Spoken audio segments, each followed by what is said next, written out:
Hey garden matters, welcome to Corner Homestead. So, it's been a while again since I've been back into the kitchen. Lots been going on, but today I am going to make something that I haven't made literally probably about 20 years. I don't know why, it's so easy to make, but I'm going to do some shrimp creole. Now normally shrimp creole is put over rice. I don't do that. When I do the shrimp creole, I like to make it thick enough so they can go over linguine. I just think it tastes better when it's over linguine than it is rice, but whatever you decide is perfectly fine. If you like to put it over rice, like I always say, make it your own. And that's what I do by putting it over linguine. I make it my own. So you don't need a whole lot to do shrimp creole. Of course you need your shrimp, which I have 2 bags of large shrimp that I bought at Save-A-Lot. I don't think I'm going to use both of them. It calls for 1.5 pounds of shrimp. These are 1 pound bags each, but I don't know yet if I'll be opening both bags. Okay, so the first thing I had to do was a little bit of prep. I already chopped up my onion, my celery, and my green pepper. You want about 1 cup of each. They just want you to dice them, but any way that you want to chop them is perfectly fine. Make it your own, right? So I already did my celery, onion, and green pepper, and now it's time to start cooking. Okay, the first thing I'm going to do is add a little bit of oil to my pan. We don't need a whole lot. This is olive oil. So you only put in about 3 tablespoons of oil. That's all you're going to need. And now we're going to wait until it gets hot. Okay, so now that this is hot, I'm going to put in my celery, onion, and green pepper.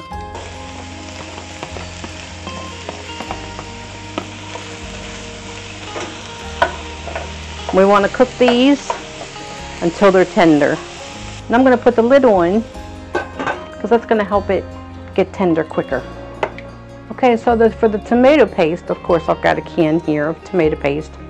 Doesn't have to be name brand. This is Giant brand. And you need 16-ounce can of tomatoes. As you may know if you follow my channel, I don't buy tomatoes. I can my own. This is a quart jar. I don't have any of the pints left, so I'm just going to use my canned tomatoes. About the half a jar or so. But of course, you can add more if you want. I might just be adding it all. Alright.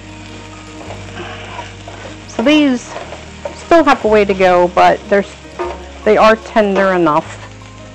So we're going to start adding in the rest of the things we need to add. So the first thing we add is our tomatoes. So I'm just going to put some in.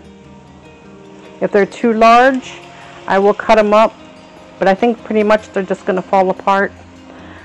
I'm going to use the whole jar, but you want them juice and all. Okay, and then we're going to add our entire can of tomato paste.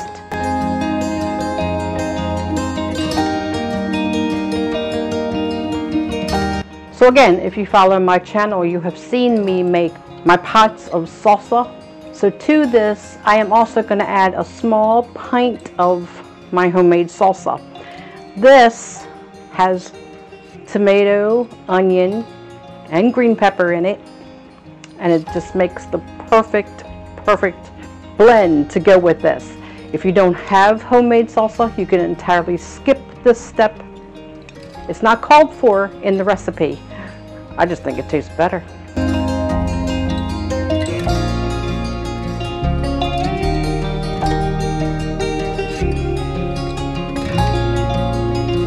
Okay, we're going to add 1 teaspoon of Worcestershire.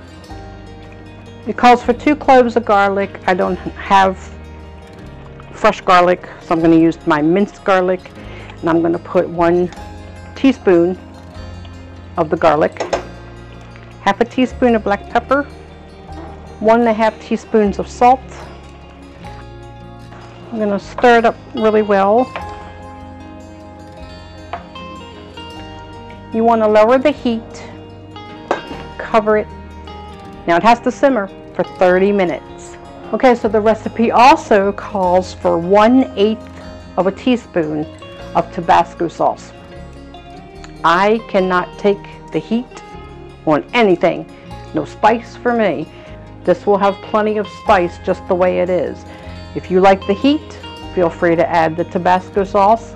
Now is the time you would do it. I leave it out, and Tony can add his own. So it's been 30 minutes. Smells really good. So I have my 1.5 pounds of shrimp. You want them peeled, deveined. The tails are still on.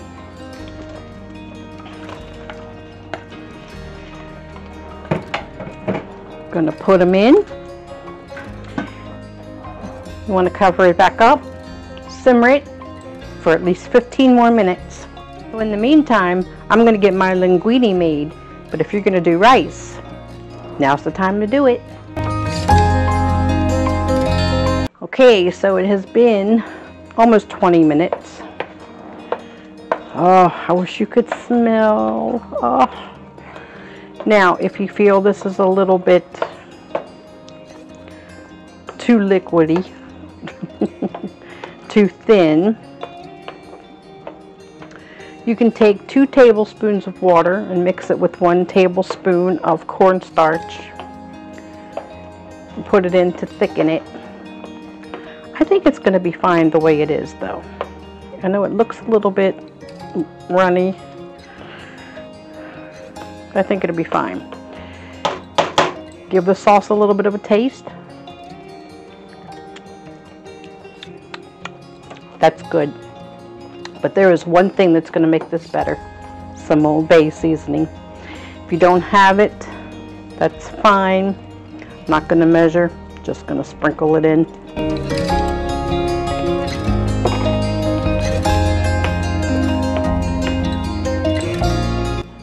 Here we go. This is done. Just in time. So here we have it, Garden Maters. It is done. It smells really good.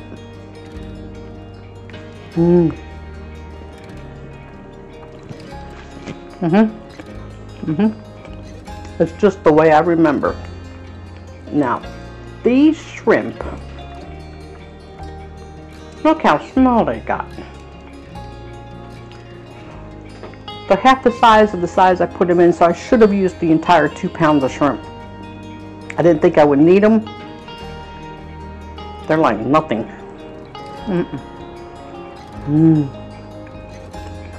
But they're good. So there you have an easy way of making shrimp creole. So easy to make, and I'm telling you, it's so good. I did put just a little bit of too much Old Bay because it's leaving a tingly spice on my lips. But it's good. So if you have some frozen shrimp, you want to make something different with it, shrimp creole, I'm telling you, it is delicious. It's so good. And I'm so glad I made it.